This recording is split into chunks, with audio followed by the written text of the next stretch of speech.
have another praise and another alabanza.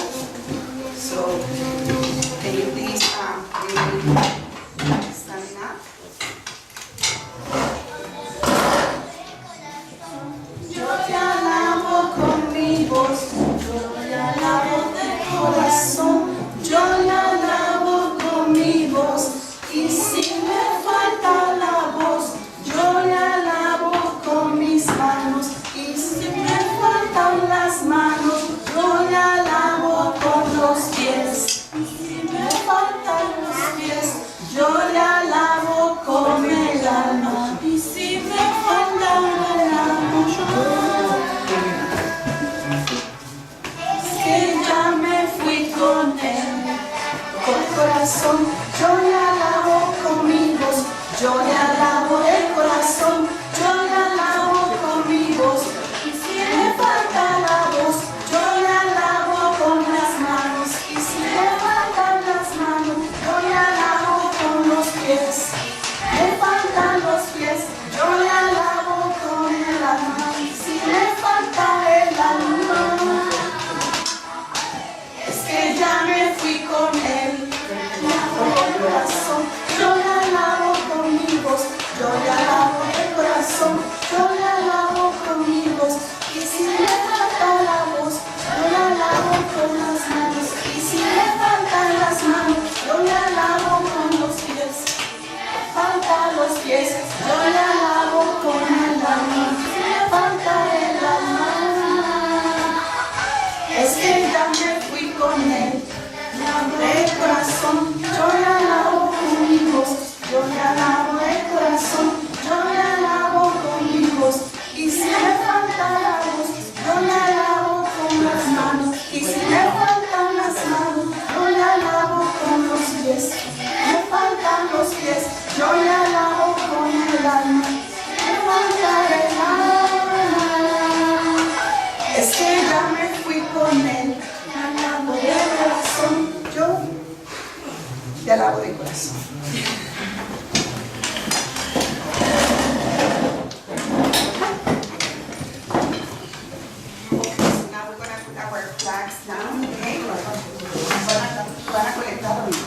Okay, so I would like everybody. Okay, so I would like everybody to put your flags on the table if you're sitting by the table, or if you're sitting by your chair, stay on the side. Okay, and do not get distracted with the flags, please. Otherwise, we're gonna have to take them away from you if you keep waiting. Okay. Genesis, just stay on the table. Brandon, just stay on the table, please. All right, listeners. Now we're gonna watch a video and. I would like everybody to pay attention. Remember that after we watch the video, then I'm going to be asking you some questions related to the video. All right? So let's watch, please. God's story. Joshua becomes leader. So part of God's story is about when Joshua became leader of God's family. It goes like this. Remember how God rescued his family when they were stuck as slaves in Egypt? He made a path right through the middle of the Red Sea. He showed them where to go with a pillar of fire at night and a cloud during the day. He gave them water from rocks and sent food like rain every morning. Best of all, he promised to bring them to an amazing new home called Canaan. All they had to do was trust him. But sometimes people have a hard time believing God will take care of them. So for a whole year, God's family worried and complained. They felt like they'd never get to the promised home where they would be safe and comfortable. And even though God was taking care of them every day, they kept worrying that he'd stop. But their leader Moses trusted God with his whole heart. And one day, God told Moses to send 12 men into Canaan as spies to see how great it was. So Moses did. And one of those 12 men was Moses' helper, Joshua. He trusted God too. Well, Joshua and the other spies spent 40 days in Canaan, and they discovered that the new home was as good as God had promised. There was delicious food, water flowed nearby, it was paradise. It had everything God's family needed and wanted. There was just one teeny tiny problem. People lived there already. Big people. Big people who lived in a big city called Jericho that was protected with really big, strong walls. And the people there did not plan to give up their home. So 10 of the spies came back terrified. They said, "We we look like grasshoppers compared to the people there. When the rest of God's family heard that, they got scared too. They didn't want to go to the promised land anymore. But Joshua knew that no problem is too big for God. He and another spy named Caleb argued. If the Lord wants to give it to us, He will. After all, God had shown his family how powerful He was. But even though God had always provided for his family, they still chose not to trust Him. And because they made that choice, there was a consequence. God kept his whole family in the desert for 39 more years. So long that all the adults who chose not to trust that God could take them to the new land spent the rest of their lives in the wilderness. God kept taking care of them, of course, but life was nothing like it would have been in the promised home.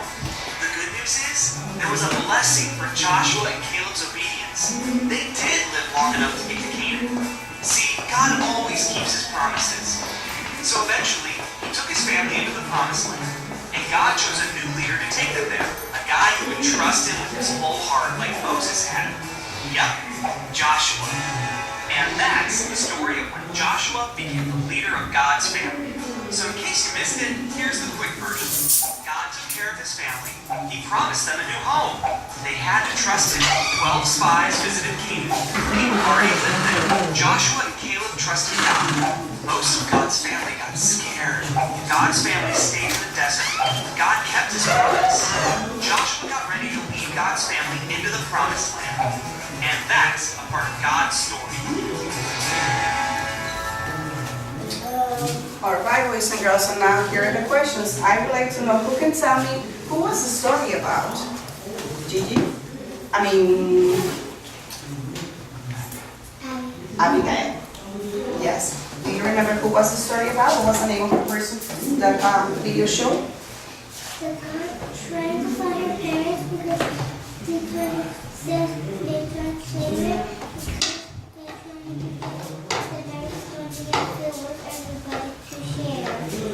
Okay, but now I'm asking who can tell me who was the story about? Nice for thank you for sharing, Annie. Joshua. Okay, so who can tell me one thing about Joshua? Who was him? Who was Joshua? Who can tell me one thing about Joshua? Yes. Who was Moses' helper? Right, so he was Moses' helper, right? Now, in the beginning of the story, we see God's people. What happened to them? In the very beginning of the video, they showed God's people, and it says that God rescued them. So what was going on with God's people, which were the Israelites? So what was going on with them? Does anybody remember that part?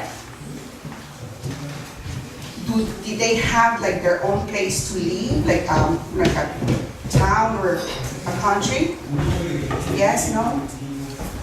No? Ashley, so do you remember what was happening with them? No? Does anyone remember? Do you remember what was happening with them in the beginning? Okay, so I'm going to tell you. So in the beginning, God's people, they didn't have their own place to live. They were slaves in Egypt. Okay, so and then God chooses Moses. So he was the one who took God's people that were under slavery by the Egyptians, and that's when the Red Sea opened up, and they were able to cross that river. Okay, so that's why it says that God rescued them from the slavery. And they were about to go to a place. So who can tell me what did God promise his people? A promised land, right? So they were slaves, and then God said, okay, I'm going to rescue you from the slavery, and I'm going to take you to a promised land, right? Does anyone remember what was the name of that promised land? Begins with C. He's trying to share. Okay, so does anyone remember what was the name of the promised land? Canaan. Okay, so that was the place that God promised his people. Now, did God's people trust him when they were like leaving slavery and going to the promised land? Did the people trust God that he's going to be able to really give them that? No. How? What did they do? They left the food and then Right, so they were like basically like complaining, like they didn't trust God, but he was able, like to take them to the promised land. Now, even though God always take care of them, so when they crossed the Red Sea, and they were in the desert, God provided them with food, and it says that during the day they will have like a fire to warm them up, and during night, the fire at night, and then during the day like breeze. So because like the desert is a really hot place to be. So and then in the morning God will provide them with food. So God was taking care of them, and even though that happens and they were able to see that, they didn't trust Him. And they were also able to see that God was able to open up the Red Sea, and they were able to cross, and the floor was dry. And even with that, they didn't trust Him. Okay. Now there was a point that Moses sent people somewhere. So who can tell me what Moses? Who were there? Who were they? Who did Moses send to a place to look? Does anyone remember? Abby?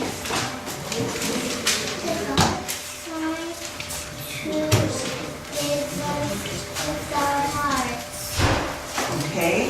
Oh, so does no one remembers about the spies? So remember that Moses sent spies to the promised land to make sure what was going on there. So the spies went there, right? How many spies were there? Do you remember how many spies were sent? Nobody remembers how many? Ashley? 12 spies. And within those 12 spies, there were two people. There was Joshua and there was Caleb. Okay, so when they were going to watch the land, to spy the land, when they come back, what did they say to the people? What did they say to Moses? They say, that's, it's nothing compared to what God has said, or what did they say to Moses when they went to the promised land to see, how it looks like? Right, so Brandon is right. So when they come back, actually, like out of the 12, 10 of them come back, and they told Moses that it was exactly the way God has told them. It was like paradise, they said. It has, the water, fruits, and everything. But then they said there was a little, tiny thing that they were like really big people in that place. And they even have these very tall walls. So when these 10 spies told that to Moses, and then the whole God's people knew about it, they started to be terrified. They were scared. It was like, how are we going to go there? There's like these huge people there, and they have these like tall walls. And then Caleb and Joshua came back, and they said, no, if God tells us that that's what He's going to give us, He has the power to do it, right? He opened up the Red Sea before, so why He could not be able to do that? So Joshua and Caleb, they trust God, right? So then, all right. So then what happened to Joshua at the end? What happened to Joshua? He was just Moses' helper, but what happened? Something changed. Right, so then Joshua becomes the leader of God's people. And what's a leader? Does anyone has any idea what's a leader? So we say that he was the leader, but what that means, what it means to be a leader. 1, 2 words, nobody? What's a leader? The leader is the person that guides the group. Exactly. A leader is a person who leads, who guides a certain group. In this case, before Joshua was Moses. And then when Moses passed away, then Joshua becomes the leader. So he was the one, because he trusts God, and he trusts the same way Moses trusts God. he was the one in charge of taking God's people to the promised land. But the other people that were with them, complaining and untrusting God, the Bible says that they were like around 40 years in total, like walking around the desert. And the land was pretty close. But, God didn't let that people get into the promised land because they didn't trust. So out of that people died, passed away, and they never get to the land. But Joshua and Caleb, they were able to go to the promised land. Okay, so then that's when Joshua becomes the leader because he trusts God. Okay, all right, so that's basically what's the story about. Now we're gonna go to page 210. Okay, so Joshua chapter 1 verse 9.